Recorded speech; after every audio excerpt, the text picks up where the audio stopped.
இன்றைக்கி வந்து பார்த்திங்கன்னா நம்ம வந்து நாட்டு காராமணி ஃப்ரை வந்து பண்ண போகிறோம். எப்படி பண்ணுறதுன்னு ஆயில் போடலாம். ஆயில் போட்டு நல்லா வந்து காயட்டும். கடுகு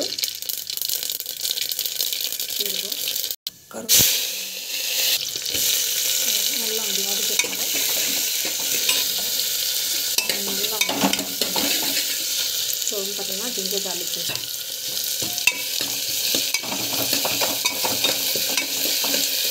நல்லா வந்து வதக்கிட்டுங்க. டொமாட்டோ வந்து ஆட் பண்ணலாம்.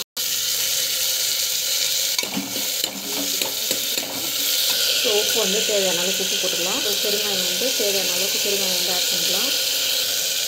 மிளகா பொடி வந்து ஆட் பண்ணிக்கலாம். நல்லா அப்படி வந்து வதக்கிக்கோங்க. நம்ம வந்து பார்த்திங்கன்னா நாட்டு அவரைக்காய் வந்து ஆட் பண்ணிக்கலாம். நம்ம வந்து பார்த்திங்கன்னா தண்ணி வந்து ஆட் பண்ணிக்கலாம். தண்ணி ஆட் பண்ணிங்கன்னா ஜஸ்ட் வந்து நல்லா வந்து வதக்கிக்கலாம். அவ்வளோதான். ஒரு 3 விசில் வந்துச்சுனாக்கா நம்ம வந்து ஆஃப் பண்ணிடலாம். சூப்பராக இருக்கும் டேஸ்ட்டு. ஒரு 3 விசில் வந்துச்சுன்னா நம்ம வந்து ஆஃப் பண்ணிட்டா சூப்பராக வந்து ரெடி ஆகிடும்.